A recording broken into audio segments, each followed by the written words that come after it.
IPhone 12 প্রোতে ব্যবহার করা হয়েছে 6.1 ইঞ্চের একটা ডিসপ্লে, যেটার রেজুলেশন হচ্ছে 1170x2532। আর এই ডিসপ্লেটার সবচাইতে বড় বামার হলো এটা 60 হার্জের একটা ডিসপ্লে, তার ওপর এটাতে আছে নচ। অ্যাপেলের যেই পুরনো ডিজাইন ল্যাঙ্গুয়েজ সেটাই কিন্তু এটার মধ্যে দেখা যায়। এটার ডিসপ্লের সামনে রয়েছে বিশাল বড় একটা নচ, যেটা 2025 সালে আপনি অন্যান্য ফোনের কম্পেয়ারে ব্যাকডেটেড মনে হবে। তবে এটার ডিসপ্লের যে কোয়ালিটি কিন্তু একদম ফ্ল্যাগশিপ লেভেলের। এটা হচ্ছে HDR10 সাপোর্টেড ওলেড ডিসপ্লে, আর এটার পিক ব্রাইটনেস হচ্ছে 1200 নিটস। তবে পিক ব্রাইটনেসটা উঠে হচ্ছে HDR কন্টেন্টের বেলায়। আর এমনিতে আইফোন 12 প্রো এর হাই ব্রাইটনেস মোডে আপনি ম্যাক্সিমাম পাবেন 800 নিট, যেটা হচ্ছে মোর দেন এনাফ। আপনি একদম কড়া সানলাইটে ইউজ করেন কিংবা যে কোনো জায়গায় ইউজ করেন, এটার ডিসপ্লের ব্রাইটনেস নিয়ে রাখাবেন না। তবে বর্তমানে বিভিন্ন টেকনোলজির মতো PWM ডিমিং কিন্তু এই আইফোন 12 প্রোর মধ্যে নাই।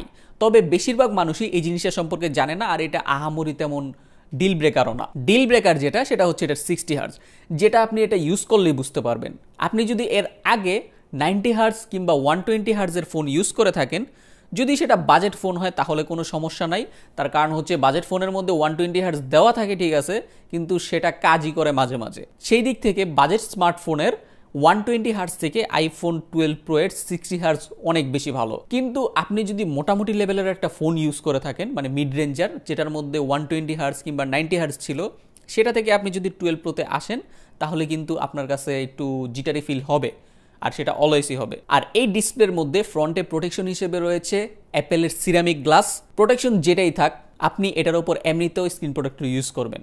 এমনিতে কন্টেন্ট ওয়াচিং এক্সপিরিয়েন্সের কথা যদি বলি, আইফোন 12 প্রো থেকে কিন্তু আপনি বেশ ভালো আউটপুট পাবেন। শুধুমাত্র এটা নচটা আপনাকে ডিস্টার্ব করবে, এছাড়া কালার রিপ্রোডাকশন কিংবা অন্যান্য যেই কালার অ্যাকুরেসি বা পারফরমেন্স ডিসপ্লের, ওইগুলা কিন্তু একদম পুরো টপ নচই পাবেন, ফ্ল্যাগশিপ লেভেলের পাবেন, যেটা আপনি নর্মাল বাজেট ফোনের মধ্যে পাবেন না।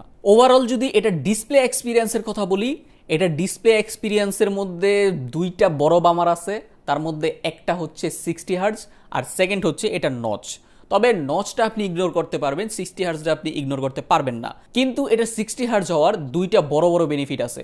তার মধ্যে এক নাম্বার হচ্ছে এটার মধ্যে গ্রিন লাইন পড়ার চান্স খুবই কম, আর দুই নাম্বারটা হচ্ছে গেমিংয়ের মধ্যে 60 হার্জ হওয়ার কারণে এটা কিন্তু হিট প্রডিউস করবে কম।